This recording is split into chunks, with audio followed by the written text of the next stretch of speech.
Avec Laurence, nous travaillons à l'Agence régionale de l'énergie et de l'environnement d'Auvergne-Rhône-Alpes, au RA2E, et notre agence a pour vocation d'accompagner les territoires dans leur transition énergétique et environnementale.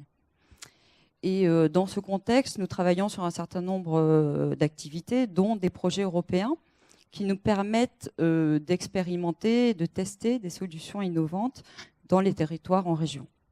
Et donc, c'est le retour d'expérience d'un de ces projets qui s'appelle The 4Bees, que nous allons vous présenter aujourd'hui au travers du retour d'expérience dans 2 lycées de la région Auvergne-Rhône-Alpes.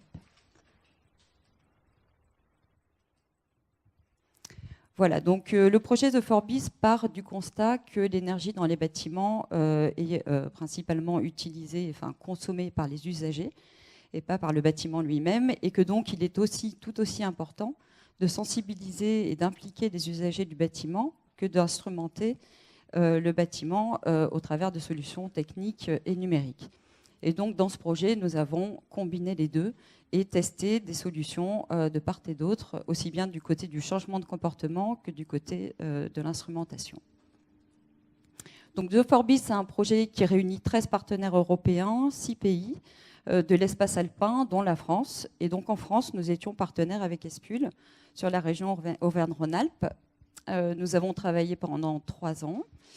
Et notamment, nous avons déployé donc, cette réflexion autour de l'implication des usagers dans les lycées de la région Auvergne-Rhône-Alpes, dans 2 lycées, puisque la région en fait, est aussi cofinanceur du projet européen.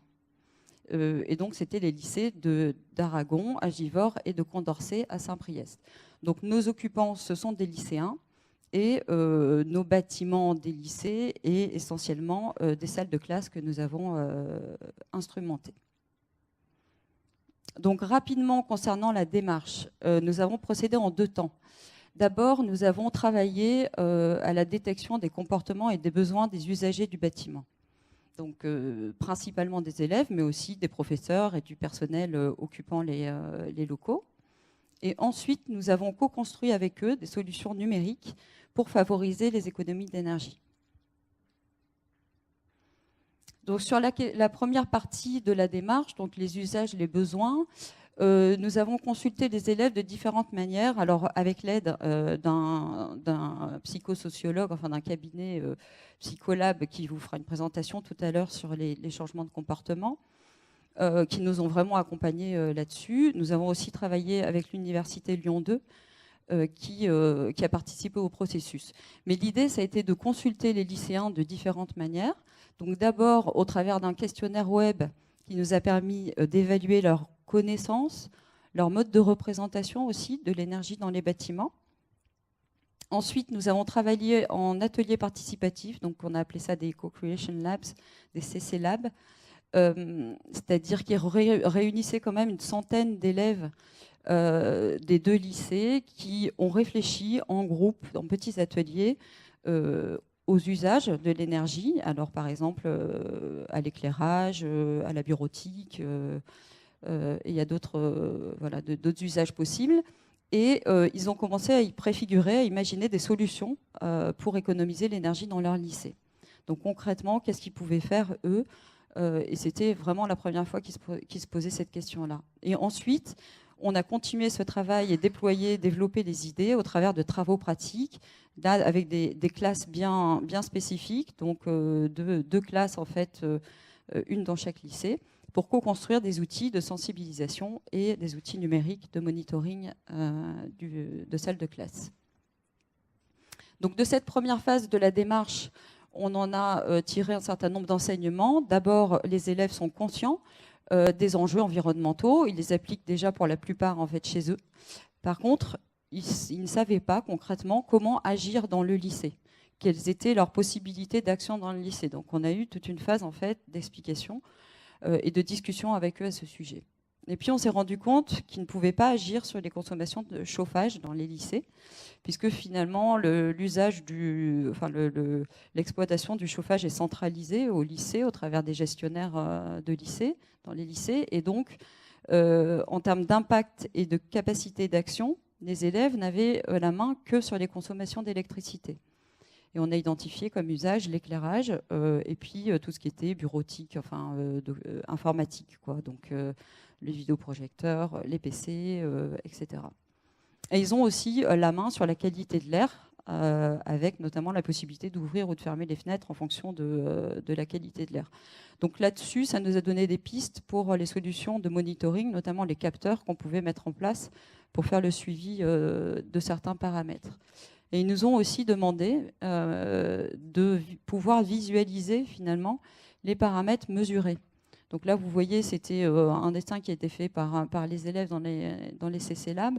Mais vraiment, ils nous ont dit, nous, on veut pouvoir visualiser ce qui se passe dans le lycée. Si vous voulez qu'on agisse, il faut qu'on voit des choses. Du coup, ça nous a amené à la deuxième phase de construction d'outils avec eux.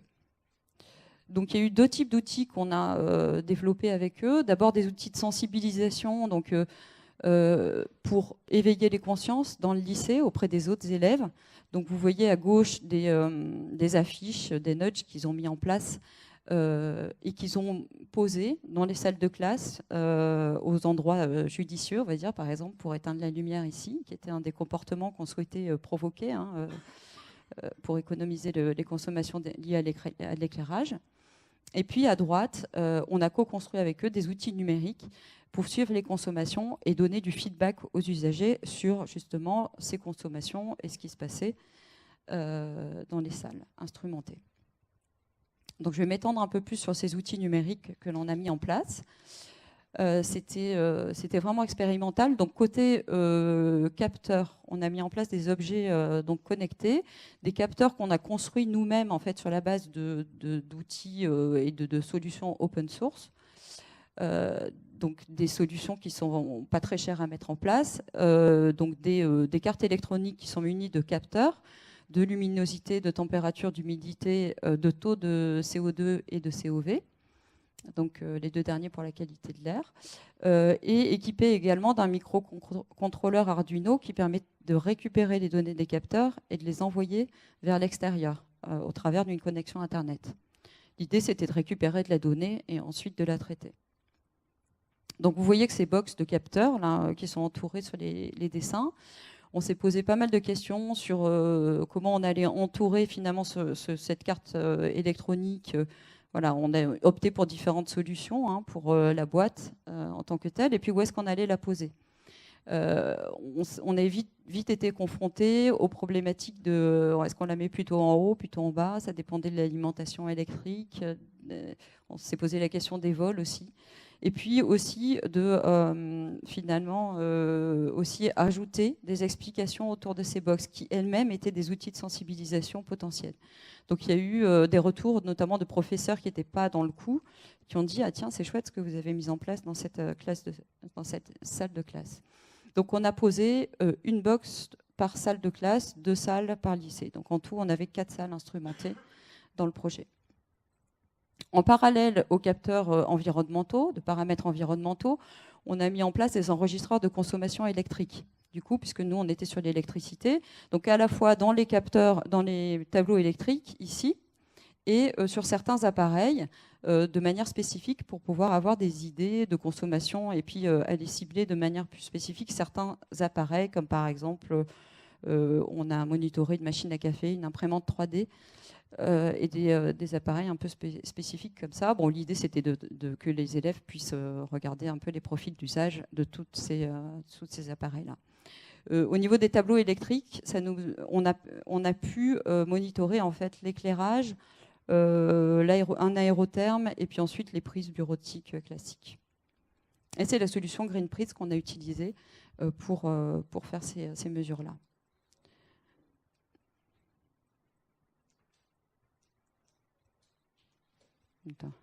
Voilà.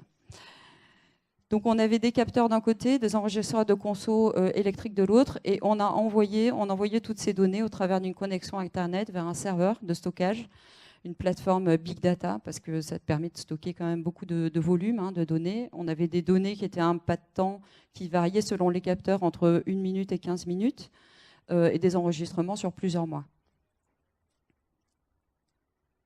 Et enfin, nous avons co-construit avec les élèves des interfaces web et mobiles pour visualiser les résultats de toutes ces mesures et exploiter la donnée de différentes manières. Donc on a travaillé à des restitutions temps réel, à la fois des restitutions temps réel avec des smileys par exemple. Ici sur le niveau de CO2, il est bon, il n'est pas bon. Parce que l'affichage du taux de CO2, ce n'est pas quelque chose qui est forcément parlant. Et puis on a aussi mis en place des graphiques d'évolution, parce qu'il y avait une demande qui était là-dessus, de voir comment évoluait la température. Donc on voit les plages d'occupation, d'inoccupation, et de mettre en place éventuellement des alertes. Ici, on en a profité pour mettre des trucs et astuces qui permettent aux élèves d'agir sur leur consommation d'énergie. Oui, vous voyez les niveaux de température qui sont assez élevés ici. Et la température, ici c'était une appli mobile, donc du coup très simplifiée, avec des infos de température de cette semaine versus la semaine dernière, et puis la possibilité pour eux de donner du feedback sur leur notion de confort. Ça c'était un point important qu'ils ont assez apprécié, de dire, c'est effectivement de pouvoir dire s'ils trouvaient qu'il faisait trop chaud ou si c'était OK. Donc, de toutes ces expérimentations, donc on a mis un certain temps à mettre en place tous ces outils, bien sûr. On l'a testé sur quelques mois avec les élèves et on en a tiré des enseignements. C'était l'idée aujourd'hui de vous en faire part. D'abord, sur les capteurs, il y a eu pas mal de soucis au niveau de l'étalonnage des capteurs, donc, notamment nos capteurs de température qui avaient systématiquement des informations qui étaient entre plus 2 et plus 3 degrés de plus que la réalité. Donc ça, c'est un point. Si on est sur des capteurs qui n'ont pas une précision très grande, est-ce que c'est vraiment utile de mettre la valeur réelle ou plutôt de parler, de prendre, on va dire, d'autres options, comme par exemple le taux de CO2 a baissé de 20% depuis ce matin. Voilà, donc il faut se poser la question quand on met en place des outils comme ça. La position des capteurs est aussi très importante. Notamment un capteur de luminosité ou de température, si on le met en plein soleil, ne va pas donner des informations très pertinentes sur l'environnement global d'une salle. Donc, et en plus, nous, on avait 5 capteurs dans un même boîtier et on n'avait pas forcément la même logique de positionnement selon ce qu'on voulait mesurer. Donc on s'en est rendu compte en le faisant, mais on aurait peut-être eu intérêt à séparer, finalement, à avoir des boxes différentes selon les capteurs et à les positionner différemment dans la pièce. L'alimentation des capteurs a été aussi une réelle question. On recommande clairement d'utiliser des capteurs qui sont auto-alimentés en énergie, parce que nous, on les branchait sur la prise de courant, et pendant les vacances, les week-ends, les gestionnaires de lycée coupent le courant dans les lycées. Ce qui est bien pour les économies d'énergie. Par contre, pour les mesures et les jeux de données, c'est pas bien. Donc on n'avait aucune donnée en période d'inoccupation. Et du coup, ça réduit quand même les possibilités d'analyse ensuite. La connectivité aussi, c'est un élément très important. J'ai dit qu'on transmettait les infos au travers d'une connexion Internet. Là, en termes de connectivité sur les objets connectés, il y a plusieurs possibilités. On peut soit envoyer via un réseau Wi-Fi ou ce qu'on a vu dans la réglementation là, qui propose en fait des connexions Internet dédiées. Il y a aussi la possibilité d'utiliser des réseaux mobiles pour transmettre les données, ou des réseaux dédiés à IoT comme Sigfox par exemple. Bon, nous, on a opté pour quelque chose de simple dans les lycées, qui n'a pas été si simple à mettre en place quand même, au travers d'une connexion Internet. Donc connexion Internet pour les capteurs et connexion 4G pour les enregistreurs de consommation. Et on a eu des coupures. Pareil, les connexions Internet qui coupent parce que le réseau tombe, les box qui se coupent parce qu'elles sont plus alimentées en énergie, etc. Donc, toujours des trous dans les données. Et donc, ce qui nous amène à dire que quand on a des capteurs, ce qui est bien, c'est d'avoir un buffer tampon qui permet de stocker les données en local en cas de coupure d'alimentation ou de connectivité, et ensuite de les envoyer vers les serveurs de données. Un système d'alerte en cas de problème, c'est pas mal aussi, parce que nous, on n'en avait pas, et on se rendait compte qu'il y avait des problèmes quand on avait des courbes qui étaient à plat. Et si on veut faire des mesures avant, après, donc nous, on avait une logique de sensibilisation, changement de comportement. Donc l'idée, c'était de pouvoir mesurer avant les consommations, de participer, de faire les actions de ce changement de comportement et de mesurer après pour évaluer les économies d'énergie générées. Et là, bien, on a eu pas mal de soucis. Il faut prendre le temps de mesurer sur une durée suffisamment longue avant pour avoir quand même un jeu de données pertinent, statistiquement représentatif. En plus, il y a toute la partie étalonnage de capteurs, enfin bref.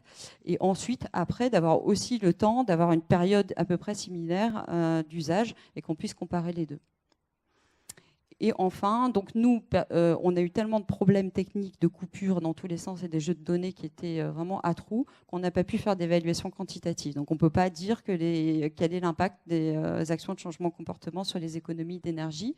Par contre, qualitativement, on a interrogé les élèves en fin de projet et ils nous ont dit qu'ils avaient changé leur comportement vis-à-vis de l'énergie dans les lycées. Et donc, c'est une expérimentation qu'on va poursuivre. Le projet se termine en décembre.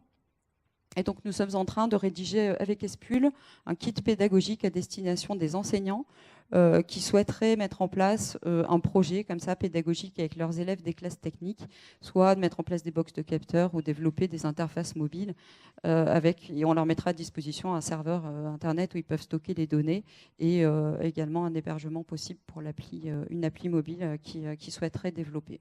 Donc ça va arriver en fin d'année. Et puis je vais laisser ma collègue Laurence nous parler des perspectives de ce projet. Alors oui, perspectives ou conclusions aussi. Je te laisse, j'ai 2 diapos. Oui, tu as bien fait de rappeler qu'on était dans des lycées techniques, parce que vu le déroulement du projet, c'était quelque chose d'important, je pense. Le sens un peu de ce projet, c'était de voir comment, avec ces technologies, ces avancées-là, on peut travailler aussi sur l'éducation, entre guillemets, aux économies d'énergie. Et donc là, cette première phase était vraiment donc, dans cette phase de co-construction, où cette co-construction de ces outils était en fait un moteur du changement. On l'a bien vu à travers ce que tu nous as dit. Donc l'idée, c'est de trouver un outil et d'essayer de réduire l'écart entre l'outil et l'usager, c'est-à-dire que bon, tout le monde connaît un peu ce qu'on dit sur Apple, mais enfin bon, avec nos portables, en fait, finalement, il faut que ça soit relativement intuitif et que finalement, ça devienne quelque chose qui nous est indispensable pour qu'on puisse vraiment s'en servir. Donc, à travers ce travail d'animation, donc Diane en parlera plus, mais il y a eu des moments très importants de réflexion sur les comportements et comment les jeunes, enfin chacun d'entre nous évolue et change. Donc il y a eu des moments avec, comme tu l'as dit, de co-construction, mais aussi de formation des jeunes sur ces aspects-là, de manière à travailler mieux sur l'instrumentation. Donc comment on peut rendre visibles ces consommations et comment on peut rendre plus sensibles les usagers. Et puis finalement, l'idée c'est aussi de rendre cette action indispensable. Et cette action indispensable, elle va chercher parfois des choses qui ne sont pas de l'ordre de l'énergie, mais plutôt par exemple du confort.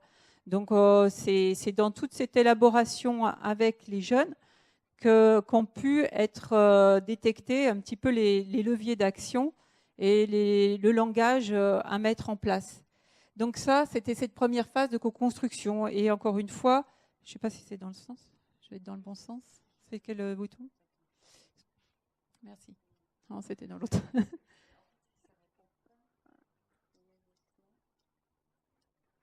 Voilà. Donc effectivement, la phase 2 nous semble intéressante aussi, c'est de peut-être essayer de travailler maintenant pour pérenniser. Donc cette co-construction moteur du changement, on ne peut pas la faire tout le temps. Par contre, l'idée, c'est peut-être de travailler sur la diffusion entre pairs, c'est-à-dire comment les jeunes qui se sont investis ou qui ont déjà été sensibilisés continuent à travailler ensemble pour préciser le dispositif, donc rendre la mesure plus précise. Tu as parlé du système d'alerte, d'une instrumentation plus mobile. On peut travailler peut-être sur d'autres thèmes. Là, il y avait la notion de confort, mais il y a peut-être aussi d'autres thèmes à aborder, comme la santé, l'alimentation. Et rendre aussi les acteurs, les différents usagers, à travers toujours cette idée de formation et de mobilisation par les élèves eux-mêmes, en sachant qu'eux-mêmes sont plus conducteurs, je vais dire, de ces informations. Et effectivement, l'interface, on a voulu aussi qu'elle ait une interface avancée, c'est-à-dire que là, comme on est dans des lycées techniques, c'est un outil pédagogique. Peut-être qu'on n'aurait pas pu mener ce projet de la même manière dans un autre lycée, parce qu'ici, on est quand même avec des classes qui s'intéressent à la technologie, à la technique, et qui s'intéressent d'ailleurs, qui ont découvert aussi tout l'aspect humain, qui étaient très contents de travailler là-dessus aussi. Mais du coup, c'est quand même une interface qui permet aussi aux classes d'avoir une accroche pédagogique. Et puis, rendre compte des résultats de l'action et l'ajuster.